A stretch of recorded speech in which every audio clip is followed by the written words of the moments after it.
Hi everyone. हम लोग आज डिस्कस करने वाले हैं अपने environmental studies course code BEVAE 181 के इकाई 10 को, जिस चैप्टर का नाम है अपशिष्ट प्रबंधन। ठीक है, ये बहुत छोटा सा चैप्टर है और मैं इसको दो पार्ट में डिस्कस करने वाला हूँ। डिस्कशन में नोट्स और MCQ दोनों ही होंगे। ठीक है, और ज़्यादा नहीं, छोटा छोटा वीडियो होगा, तो इसलिए आप लोग धैर्य बनाकर सारे वीडियोज़ को देख लें तो आप लोगों के एग्ज़ाम के लिए अच्छा रहेगा। ठीक है दोस्तों, तो हम लोग सीधे बढ़ते हैं, अपने पहले एनालिसिस कर लेते हैं थोड़ा सा, फिर हम लोग चैप्टर डिस्कशन चैप्टर MCQ भी देख लेंगे। तो सबसे पहला है हमारा अपशिष्ट प्रबंधन। ठीक है, हमारे चैप्टर का नाम है कि अपशिष्ट प्रबंधन।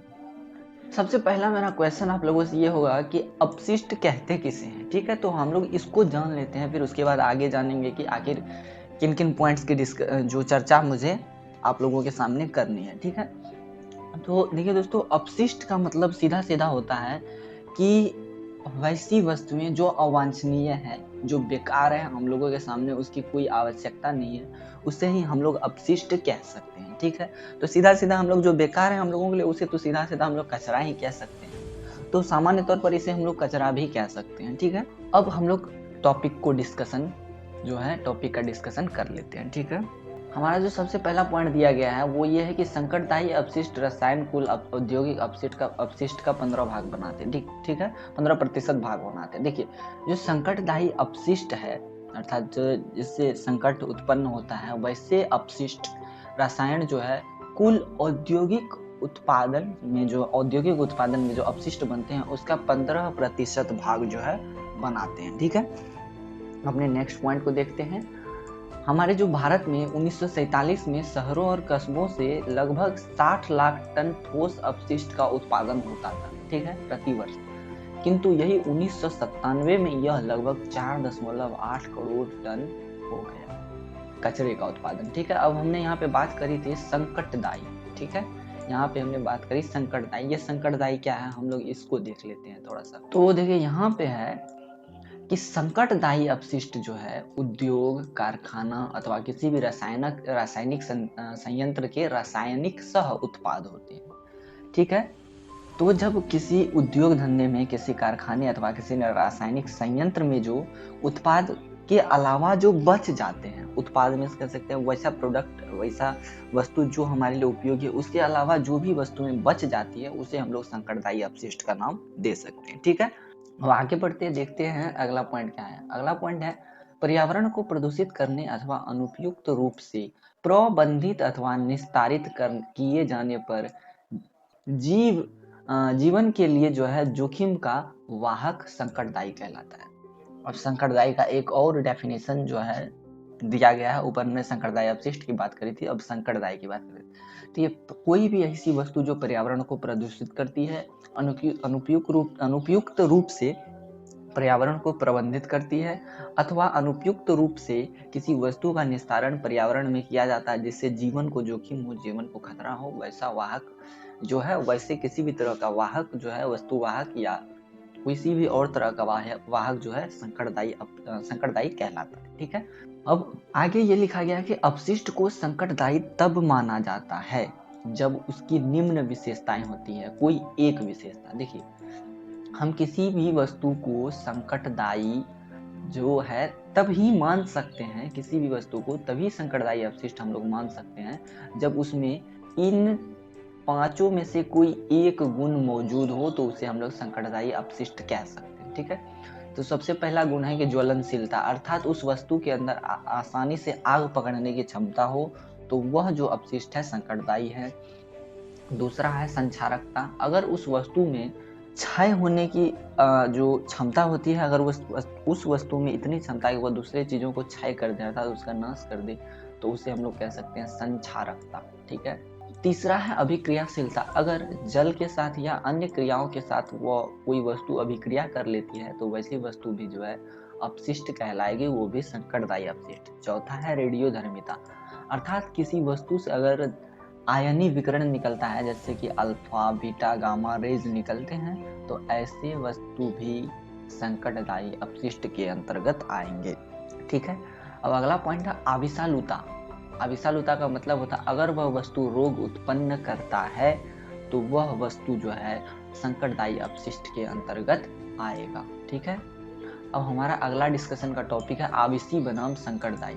इस टॉपिक में हम लोग बात करेंगे कि आविसी और संकटदायी में किस तरह का अंतर है और इस दोनों के बीच में जो है समानताएं क्या हो सकती है या असमानताएं क्या हो सकती है। ठीक है, हमारा सबसे पहला है कि आविसी क्या है। ठीक है, आविसी हम लोग उसे कह सकते हैं जब कोई जंतु, पादप अथवा मनुष्य के उपापचयी प्रवेशों में प्रक्रमों में प्रवेश करने के बाद, देखें आगे क्या लिखा हुआ, फिर मैं इसको टोटली समझाने वाला हूँ। पदार्थों को क्षति पहुंचाने की क्षमता को बताता है। देखिए, आविसी का मतलब यह होता है कि जब कोई वस्तु मनुष्य के या जीव जंतु के प्रक्रमों में प्रवेश कर जाता है, ठीक है, और प्रवेश करने के बाद वह जो वस्तु है वह मनुष्य को या जीव जंतु को कितनी क्षति पहुंचा रहा है, उसे ही हम लोग क्या कहते हैं, आविसी। क्या कहते हैं, आविसी। और आविसी का सीधा सीधा मतलब हम लोग ये कह सकते हैं टॉक्सिक। टॉक्सिक मतलब जहरीला। तो आविसी को हम लोग क्या कह सकते हैं, जहरीला है जो। ठीक है, अब है संकटदायी। संकटदायी सीधा सीधा जहरीला नहीं होता है, यह इनडायरेक्टली हम कह सकते हैं जहरीला, क्योंकि यह एक ही बार में आदमी के जान को नहीं लेता, यह धीरे धीरे आदमी के जान को लेता है। ठीक है, अब संकटदायी हम लोग उसे कह सकते हैं जब उसमें से यहाँ पर मौजूद कोई एक गुण हो तो उसे हम लोग संकटदायी कह सकते हैं। अर्थात अगर उस किसी पदार्थ में आविषालुता है, ज्वलनशीलता है, संचारकता है या और कोई भी गुण है जो संकटदायी के अंतर्गत आता है, कोई भी एक गुण, तो वैसे पदार्थ को हम लोग संकटदायी कह सकते हैं। और ये संकटदायी जो पदार्थ हैं वो जो है हमारे जीवन के लिए जो है खतरा पैदा करने की क्षमता को बताता है। अर्थात अगर किसी जो पदार्थ में इनमें से कोई एक गुण मौजूद है तो वह कम संकटदायी है, अगर इनमें से कोई दो गुण मौजूद है तो वो ज़्यादा संकटदायी है, अगर तीनों के तीन गुण जो है मौजूद हैं तो वो और भी ज़्यादा संकटदायी है। तो अब आप लोग ये समझ गए ना। चलिए हम लोग अपने डिस्कशन के अगले भाग में आते हैं। अब हम लोगों ने बात कर ली अपशिष्ट प्रबंधन की। ठीक है, अब हम लोग बात करते हैं अपशिष्ट प्रबंधन की संकल्पना, किस किस तरह से हम लोग जो है अपशिष्ट के प्रबंधन को कर सकते हैं।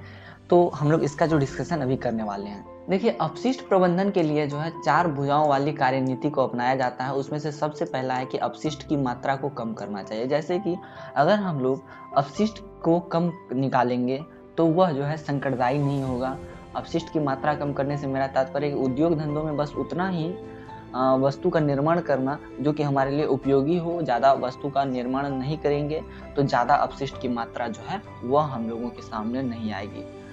और दूसरा है औद्योगिक अपशिष्ट का पुनः चक्रण। यही डिस्कशन मैंने अभी किया कि यदि हम लोग क्या करें, फिर उद्योग धंधों में जो अपशिष्ट निकलते हैं फिर से उसका इस्तेमाल किसी तरह से करें कि वह फिर से जो है उपयोगी हो जाए, तो फिर वो अपशिष्ट का प्रबंधन माना जाएगा। अब है अपशिष्ट उपचार। अब है कि मान लिया जाए किसी जगह से औद्योगिक अपशिष्ट या फिर किसी भी तरह का अपशिष्ट निकलता है, अगर उसका हम लोग उपचार करें, उसको हम लोग यह प्रयास करें कि उसको साफ सुथरा किया जाए, तो इस तरह से जो अपशिष्ट है वो खत्म हो जाएगा। इस तरह से अपशिष्ट प्रबंधन भी हो जाएगा।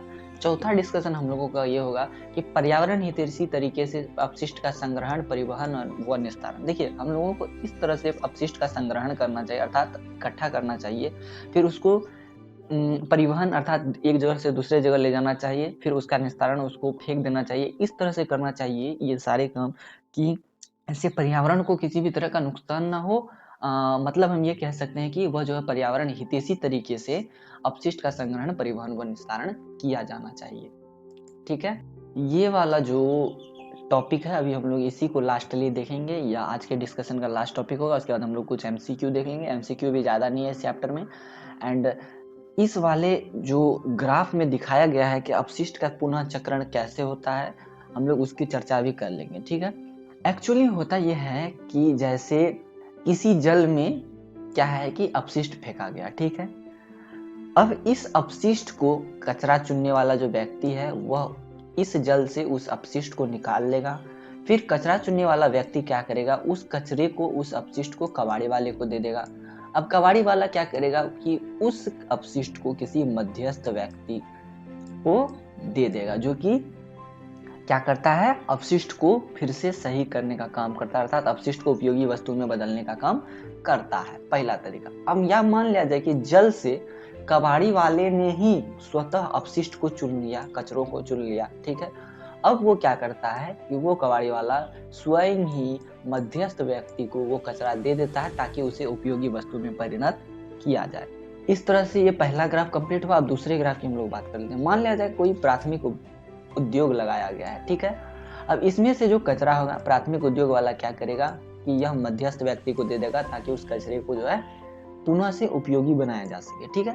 अब या तो प्राथमिक उद्योग वाला क्या करता है कि उसके जो सामान है, उसके जो उत्पाद होते हैं, उसको कौन खरीद लेता है? उपभोक्ता। जैसे हम लोग उसके सामान को खरीद लेते हैं, किसी भी मैन्युफैक्चर्ड प्रोडक्ट को खरीद लेते हैं। अब क्या करते हैं हम लोग उस सामान का मतलब उपभोग करने के पश्चात जब वो बेकार हो जाती है तो उसे हम लोग जल में फेंक देते हैं। जल में जैसे ही हम लोग फेंकते हैं फिर जल से इसी तरह की प्रक्रिया स्टार्ट होती है। जल से कचरा चुनने वाला उसे उठाता है, फिर कचरा चुनने वाला कबाड़ी वाले को दे देता है, कबाड़ी वाला फिर मध्यस्थ व्यक्ति को दे देता है, फिर वह पुनः अच्छी वस्तु को बनाकर जो कचरे को ठीक ठाक करके साफ सुथरा करके वो क्या करता है फिर से प्राथमिक उद्योग वाले को वही कचरा जो है वापस कर देता है ताकि फिर से वो आप लोगों के पास जो है अच्छे वस्तु के रूप में प्राथमिक उद्योग को उपलब्ध हो, फिर वो प्राथमिक उद्योग वाला आप लोगों के लिए वही सामान फिर से मैन्युफैक्चर कर सके। तो इसी तरह से जो अपशिष्ट पदार्थों का पुनः चक्रण होता रहता है, ठीक है। इस डिस्कशन टॉपिक में बस इतना ही रहेगा। हम लोग कुछ एमसीक्यू अभी डिस्कस कर लेते हैं, ज़्यादा नहीं। बस चैप्टर में जो है मात्र 12 ही एमसीक्यू मैंने बनाए हैं। मुझे ज़्यादा इस चैप्टर पे ये नहीं लगा कि ज़्यादा क्वेश्चंस आ सकते हैं। एक्चुअली ये चैप्टर बहुत बड़ा है, ठीक है। लेकिन आपके बुक में जितना दिया हुआ है मैंने उसी के अकॉर्डिंग आप लोगों से चर्चा करी है, क्योंकि ज़्यादा वीडियो बड़ा होगा फिर आप लोग भी नहीं देखेंगे और फिर अनावश्यक बातों को बोलकर मुझे कोई फ़ायदा भी नहीं होगा, ठीक है। इसीलिए मैंने यह कोशिश की है कि मैं क्वेश्चंस भी अच्छे से ढूंढ कर इम्पोर्टेंट क्वेश्चंस बना दूँ, फिर इतना टॉपिक डिस्कस करवा दूँ कि आप लोगों के एग्ज़ाम में आ जाए, ठीक है। मैंने यह कोशिश नहीं की है कि इसको बढ़ाया जाए, ज़्यादा से ज़्यादा लंबा खींचा जाए, तो मैंने यह प्रयास बिल्कुल नहीं किया, ठीक है। मैंने सीधे सीधे आपके बुक पॉइंट ऑफ व्यू को ध्यान में रखते हुए क्वेश्चंस बनाए हैं। तो सबसे पहले क्वेश्चन को हम लोग डिस्कस कर लेते हैं। देखिए, कुल औद्योगिक अपशिष्ट का कितना प्रतिशत भाग जो है वह संकटदायी होता है? ऑप्शन दिए गए हैं 15, 12, 14, 13। इस क्वेश्चन का जो सही उत्तर होगा फ्रेंड्स वो होगा 15%। 15% जो है कुल औद्योगिक अपशिष्ट का जो है भाग संकटदायी होता है। इसका डिस्कशन मैंने सबसे पहले किया था। मुझे इसका डिस्कशन करने का कोई मतलब ही नहीं आप लोगों के सामने दिख रहा है, इसलिए मैं इसका डिस्कशन नहीं करने वाला हूँ। दूसरा क्वेश्चन है 1947 में भारतीय शहर व कस्बों में अपशिष्ट जो ठोस होते थे उसका उत्पादन कितना होता था? ऑप्शन है 60 लाख टन, 30 लाख टन, सी इनमें से कोई नहीं, डी 20 लाख टन। हमारे इस क्वेश्चन का जो सही उत्तर होगा वो होगा दोस्तों 60 लाख टन अपशिष्ट उत्पादन जो है प्रति वर्ष हमारे भारत में 1947 में होता था। अगला जो क्वेश्चन है वो ये है कि किसी रासायनिक संयंत्र के रासायनिक सह उत्पाद क्या कहलाते हैं? ऑप्शन है आवेशी, रेडियोधर्मी, संकटदायी, इनमें से कोई नहीं। इसकी भी चर्चा मैंने आप लोगों से कर ली थी। तो इस प्रश्न का सही उत्तर होगा संकटदायी, अर्थात रासायनिक संयंत्र का वैसा उत्पाद जो कि हम लोगों के लिए या फिर किसी भी संयंत्र में वो बेकार हो जाता है तो उसे ही हम लोग संकटदायी का नाम देते हैं। रोग उत्पन्न करना क्या कहलाता? ऑप्शन है आवेशालुता, बी आवेशी, सी संकटापन्न, डी इनमें से कोई नहीं। मुझे नहीं लगता इसके डिस्कशन की आवश्यकता है। मैंने आप लोगों को कहा था कि आवेशालुता ऐसी प्रकृति है किसी भी अपशिष्ट पदार्थ की जिससे कि किसी भी व्यक्ति में या फिर जीव जंतु में रोग उत्पन्न होता है, ठीक है। और आवेशी का मैंने क्या मतलब बताया था? टॉक्सिक, जहरीला, ठीक है। अब है 5वां नंबर की अपशिष्ट प्रबंधन के कितने प्रकार हैं? ऑप्शंस हैं ए 2, बी 4, सी 3 और डी 1। तो हमारे इस प्रश्न का जो सही उत्तर होने वाला है दोस्तों वो होने वाला है 4। अपशिष्ट प्रबंधन के मूलतः 4 तरीके होते हैं, ठीक है। हमने इसकी चर्चा भी कर ली थी पहले ही, ठीक है।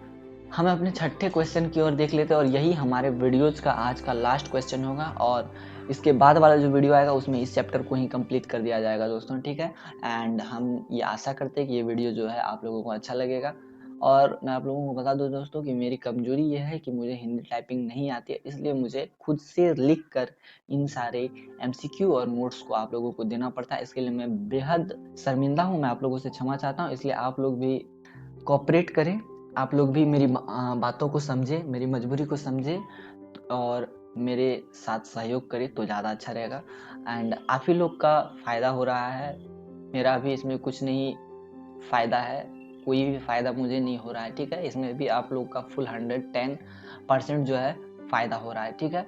हमारा जो छठा नंबर क्वेश्चन है हम लोग उसको देख लेते हैं। अपशिष्ट न्यूनीकरण के कितने तरीके हैं, अर्थात हम लोग ये कह सकते हैं कि अपशिष्ट को कितने तरीकों से हम लोग कम से कम कर सकते हैं।